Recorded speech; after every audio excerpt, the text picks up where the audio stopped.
Light skin jokes have been ongoing since the what? The 80s? The late 80s? When people say light skin went out of style. See, white people ain't never heard nothing like that. Light skin went out of style.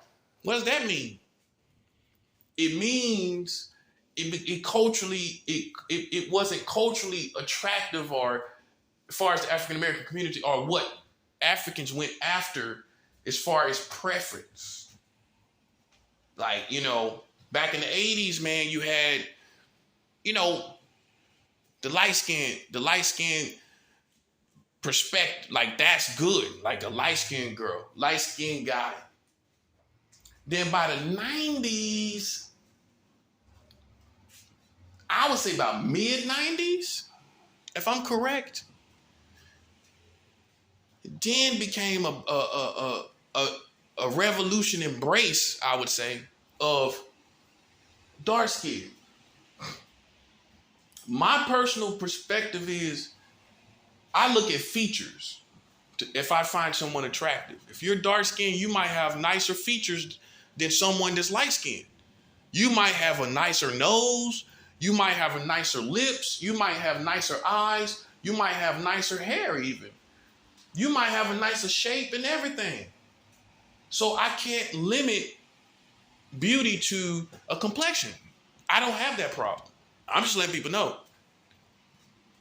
I can see I look at features, how someone's eyes look, nose look, lips look, face look, you know what I'm saying? Body. That's what I go off of. And so that being said, that's my perspective.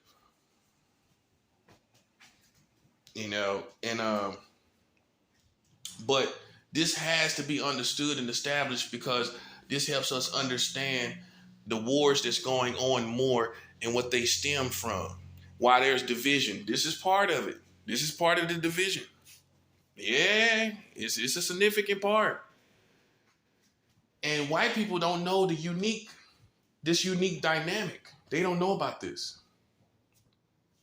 Now, like I said, some people, they have no hang-ups. They don't try to throw off and even say, I'm better than you, or they have a complex where they say, you're better than me. There's no I'm better than you complex, and there's no you're better than me complex. You don't have any. You don't have any. You're confident in who you are.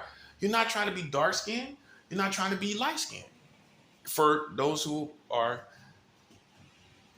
dark-skinned, you ain't trying to be light-skinned. And for light-skinned people, you ain't trying to be dark-skinned. If you light-skinned, accept it. Don't try to go out in the sun and become dark and you messing up your skin. Trying to be darker. Accept who you are. You ain't gonna never be totally dark as you want to be. If you want to be dark-skinned, you're not gonna be that. Just get used to it. And the same thing vice versa. Dark-skinned, you ain't gonna never be totally light-skinned. It's something you have to understand. Beauty, God has made beauty in all different forms. If you cannot accept your own beauty, that's not the next man's problem. That's not anybody's problem. You have to accept your beauty. You have to live with that. Okay? And you shouldn't be going around bullying people through high school and through everywhere because you, in actuality, could not deal with your shade of blackness, whatever it may be, light skin or dark skin. Now, I will ask you this. Who do you think had to hang up first? Because we can go back and forth. Who do you think had to hang up first? Light skin or dark skin? Who you think had to hang up first? I'm talking about going all the way back to the beginning. From slavery times to now. Ain't nobody talking about this. Who had to hang up? Who had the problem with the other first? I would say the dark skin had the problem with the light skin. And this is why. Because the light skin was abnormal. The light skin was not what you see every day among the African tribe. This was new. This was not something that the Africans seen, among themselves. Not the mixture of black and European like that. Now, how far did it go back? I mean, our ancestors were brought here before slavery. I don't know, but I would assume that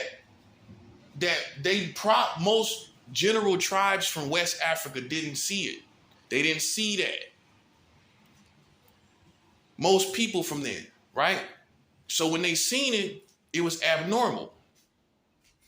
They probably didn't know how to embrace it. It was more of a problem with embracing the light skin. Think about it. Think about it now. You just now seeing this new shade. Okay, it's beautiful, but is it really you? Is it really of you? That's how you're looking at it. Right? And then, look, let's go back to slavery. What they called the house nigga had privileges.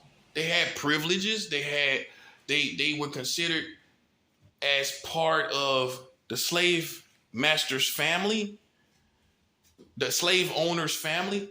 They were considered his own. Many times he embraced what they call mulattoes, which was the what you call mixed African Americans. They were called mulattoes back in the day. The mulattoes were embraced by the white man because he felt, I guess, as a form of integrity and that he felt the need to embrace even the African mulatto, part African and part European. He felt the need to embrace them as his own. With that came privileges, right? You got the man on top of everybody, and you got the children, the mulatto children, getting the privileges, right? So who you think was jealous first? Who you think was jealous first? Okay, why would the light skin be jealous of the dark skin? They got no privileges. They're working the fields. The mulattoes are serving in the slave owner's house. They're serving in there, sometimes sleeping in there, I'm guessing. But most of their time is in there in some cases where they just get adopted into the house. Why would the light skin just be jealous of somebody working the fields? I'm just being 100. Why would they be jealous of that? What is there to be jealous of? Now, I could see a little bit of loneliness, not feeling a sense of camaraderie with your people and not knowing who to fit in with, because you really can't fit in with these white people. So you could feel a sense of loneliness, like you don't belong anywhere. But that's quickly pacified with all the benefits that you have, for the most part. So who do you think was jealous? Where do you think the culture of jealousy came from first? It had to come from towards the people with the privileges. Let's just look beyond the complexion. Let's just look at the privileges of mulatto Africans. They were in the slave owner's house. They were eating great. They didn't have to do the labor. They didn't have to do all the labor out there, right? Why would they be jealous? So a culture probably started, I would guess, with that right there. And then from there, it continued because the whites at that time, especially back then, felt the mulattoes were more a part of them. Like, you can get a chance to be a part of us if you want. That kind of thing. You can be part of us. That kind of thing, right? So that continued for how long? You can be part of us? That mentality, that language? How long did that continue? Way after slavery. Way after slavery.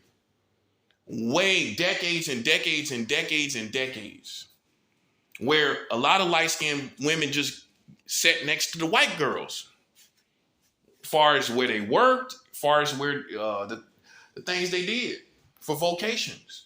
They sat next to the white girls. Wasn't their fault. And that's what you got to look at. It wasn't their fault at all. They didn't suck up. It just was an embrace that started from the beginning that the whites had with the mulattoes. It was not something that they begged for at all.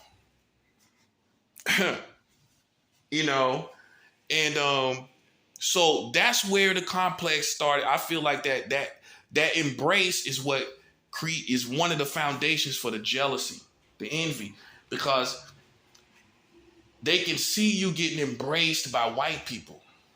And that makes them feel like, they must think you're better. When it might not even be that. It may actually be that because you mulatto, you have been around a lot of white people and you know their language. You know how to interact with them. You know how to bounce off of them. And so by the time you meet somebody, they're feeling you. It's like that. That's not considered though.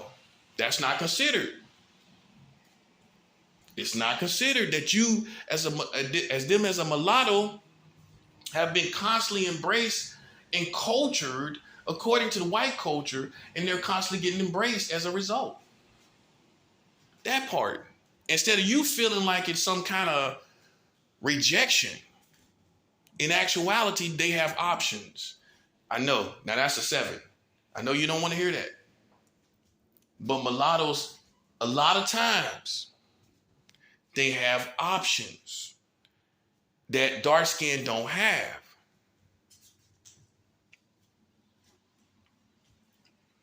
Okay, you get, like if you're mulatto, you know, and if you're mixed or you're perceived as that, you understand exactly what I'm talking about. You understand what I'm talking about. You understand that if you're rejected by black people, you can go with the white people. Now, see, that's a part that a lot of African Americans don't know. They don't really know that like that. But it's true. If you're rejected and mistreated by black people, especially if it's for no reason really, then white people will embrace you. They will receive you, if you will, into their community. You know, and you can look at it like all these other things, but it comes. Think about the rejection. Think about the complexes that I told you about. Think about the rejection that I told you about. And think about a human being and put yourself in their position. Think about a light-skinned human being. You keep getting rejected. You keep getting mistreated. And you got embraced over here. You got people embracing you over here with no funniness, right? Actually being more careful how they treat you. That's a 7. Well, if you're mulatto, white people are going to have sometimes the good ones, they're going to have more extra better treatment for you because they're going to make sure you don't feel that they're racist. So imagine your people, your own people rejecting you, treating you any kind of old way like we treat each other anyway, and then treating you worse than that because you light-skinned, to totally getting embraced and being treated with extra care because you are African, making sure that you get treated with the utmost respect. Now, what would you do? Utmost respect over here, being treated like a nothing over here. And even worse because you're light-skinned. What would you do? Now, you can say sell out all you want. We talking about rejection first, though. That's the part, that's the 7. That's the part you want to leave out. We're talking about the rejection first. What would you do? And honestly, and I got to keep it a buck, you can't talk about it if you can't live it, right? So if you're not mulatto and you're not considered more than just one type of ethnicity, then you cannot say what you would do. You can't say it. It's easy to say what you would do, but you really can't say it unless you go through it. Until you feel that feeling, until you see the options right in front of you with life attached, then you can say what you would do. That's the facts. Now here's the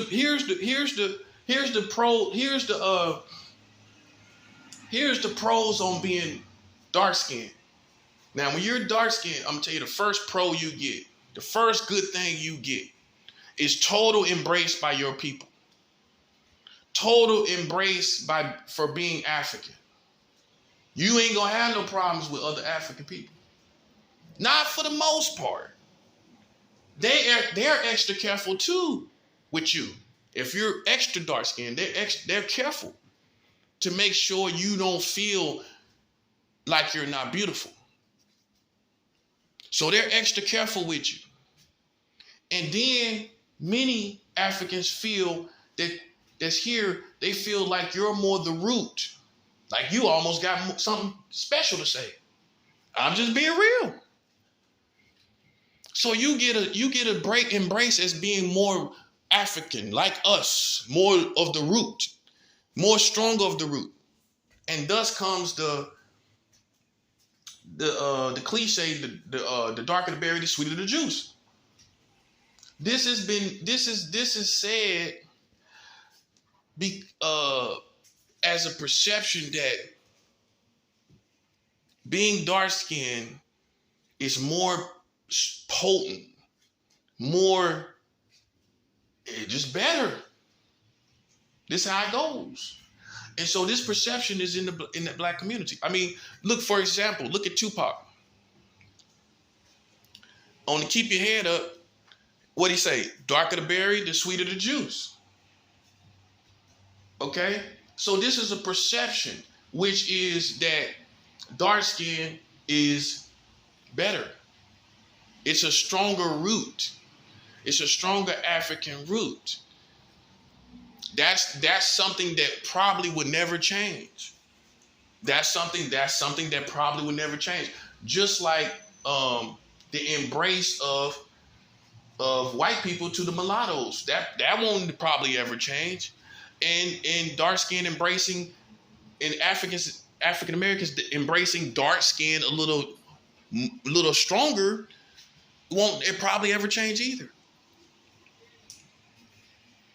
I suspect it won't change until humanity evolves one more time to where we see none of that matters, to where we start looking at people for who they are. Humanity has not evolved to that place yet. Everyone talks about evolution, but I'm gonna do a video on this too. There's different types of evolution. And we understand right now, we're almost to the point where we understand that no color matters anyway. But we had to go through, as far as being Americans, we had to go through the white people thinking they're more beautiful than us. Now we evolved to now they want to have big breasts and big booties. So now people feel that, hey, black is more beautiful. You seen that girl's butt? And I'm not being lustful when I say, but it's a beauty to it.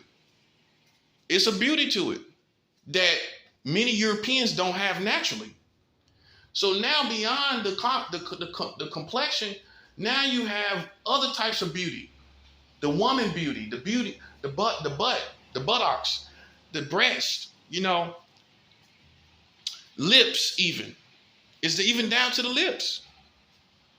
Where women get fillers to have fuller lips, like African Americans have naturally. And so the perception of beauty has already evolved. It has already evolved. But it still is an evolution that needs to happen in the African American community, where you're not looked at as more potent just because you're dark skinned. You're not looked at as more of the root just because you're dark skinned. That evolution hasn't happened yet. It's still going on. It's not something that everyone says, but they kind of give you that extra embrace. You know what I'm saying? And it's like it's a language that's understood, that you're more like us. You know, it's real. You know, I'm being honest. And it's also with the light skin, there's an embrace. There's people that treat everybody equal. But I would not be telling the full truth if if I don't mention white Americans who kind of embrace a mulatto or a mixed person a little closer. This has to be said, because see, you will sit up and look at people that are light skinned and say, why they act like they don't like their own people? What's wrong with them? What's wrong with them? Why they act like they out of touch with their culture, like they don't really, and you need to ask questions. This is what you need to do. You need to ask individual questions, because you don't know the history of that light-skinned person. Even if, and now here it is for the guys. If you're light-skinned, you're not considered dark-skinned. If you're just considered light brown or better, if you're considered light brown or better, I put it like that. You are considered, as a man, weaker. You might even be considered, and I'm being 100, in the African American community, you might be perceived as less endowed. Oh, I know. I just hit something. You might be seen as you got a smaller penis because you're light brown. You're not dark skinned. Dark skin has been perceived as to have the bigger penis. Come on, man. Y'all want to be honest about this or not? It's true. Okay? So, if you don't understand these things, like I do, you'll be walking around not understanding the energy. People got all of this information that I'm telling you about stored away in their minds, in their subconscious, and it comes off in their energy towards you if you don't realize it. You know what I'm saying? So with a light-skinned guy, he will go through being more treated like a punk, like he's softer, like he's a sucker, just because it ain't got nothing to do. He ain't showed no signs of being no sucker. And there's some Africans here in America that will perceive him at face value to be weaker. That's a 7. I know I'm right. No one wants to talk about it. These are the reasons why we have the hang-ups in our community that white people don't know nothing about. Because what happens is it goes into money. It goes into fame. It goes into money. It goes into a lot of the community high up. It does. But more times than not, it's on the lower everyday levels, because rich people have no matter how they look, they're confident. Hey, I'm rich. Hey, you don't like me? Hey, because I'm light skinned, you don't like me because I'm dark skinned? Hey, I'm rich. I don't care if you embrace me. Because I'm light skinned, you embrace me. Hey, guess what? I got this green. Same thing with being dark skinned. You don't like me because I'm dark skinned. I got this money. You started, don't care. Put yourself in their shoes. Who would you? You're beautiful. hey, I don't say money make a person beautiful. But just imagine, okay, you're rich. Hey, I'm beautiful. Hey, to somebody, I'm beautiful to somebody with all this money. Let's put it like that. Boom, ow. Hey, that part. But on the lower level, you can't lean on that. You can't lean on the money. You got to be solid in being secure in who you are. You can't. You got to have it together to make it. Because the world is going to push you around and play games, and you're going to go through all the hang-ups and the toxic ways of the community. and you either survive or you don't. So a lot of light-skinned people, lot of light-skinned guys, they become weak because of rejection from the community at face value. They just look at you, oh, he probably got a little dick. Oops, excuse me. Got it. It's just a word for penis, for crying out loud. But they'll say, oh, he probably got a little penis. Okay. You know, and it may not be true. It may not be true. But because you're kind of light-skinned, you're going to be perceived as a person with a smaller penis. And a guy that kind of is just more muscular and brawny, that's dark-skinned, is going to be perceived as the person with a bigger penis. Come on, man. Am I tripping? I know I'm right. I know I'm right about it. I know I'm right. I've heard too many insinuations. And the insinuations give you information about how people feel. That's all you need to know. So I put it like this. For men, no matter what size penis you got to accept yourself. I'm just being honest, because this is how I feel about penis. Every man has a unique penis. It's unique. No man has the biggest penis in the world. Who wants to be that guy? You want to be the guy with the biggest penis in the world? I don't think so. Because you're not going to be getting anybody that's going to let you penetrate them. You don't want to be the guy that has the biggest penis in the world. Most men, we kind of think about this, but you don't want to be that guy. And I'm going to tell you how you know. If you're already endowed and you know what it feels like to be an endowed man, why would you want more when they can't even handle what you got now? That's how you know if you're endowed. You don't want no more.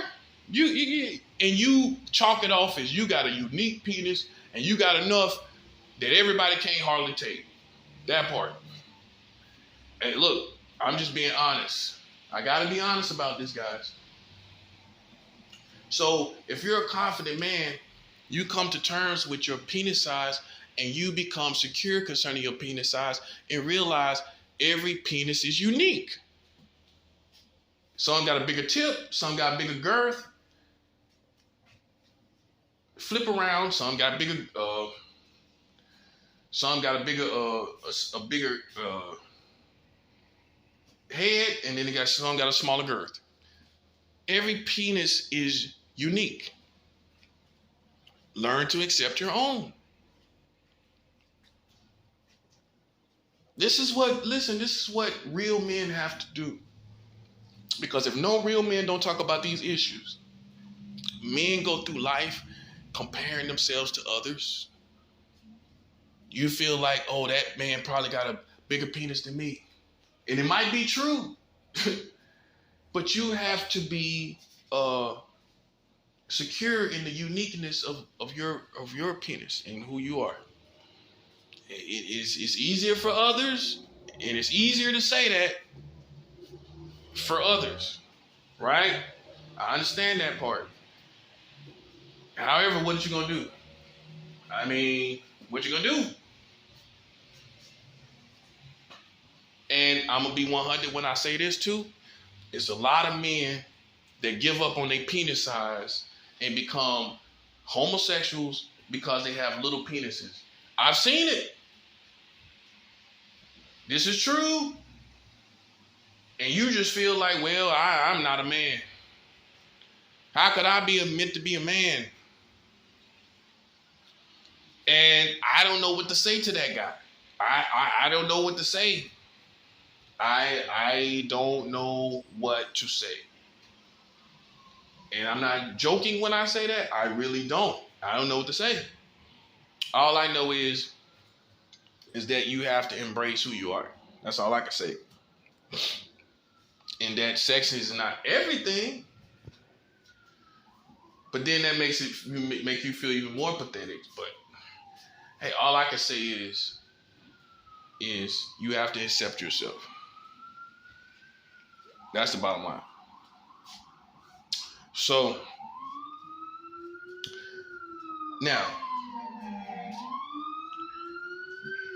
if I didn't say anything more than that helped the light skin and dark skin war, it's that understand why people are the way they are. If you see somebody that's light skinned and they seem kind of bougie, don't assume that they just feel that they better than everybody. Don't just assume that. Ask questions. Get to know the person. See why they act like that. Because it might be because they were not embraced by the African American community. And this is why they come off as what you call bougie. And they may not even be bougie. They may have adapted to how they were treated, and it comes off to you as tough and standoffish. They just learn to become like that. Why you think is hate, and it might not be. That's why you got to be like, you can't be simple-minded. You know what I'm saying? Everybody doesn't have the same story. Everybody doesn't have the same perceptions and feelings. You know what I'm saying? So for some people, it may be because in actuality, they were rejected first. And they just walk around, with a slight attitude and kind of bougie to you. You know what I mean? And you can assume everything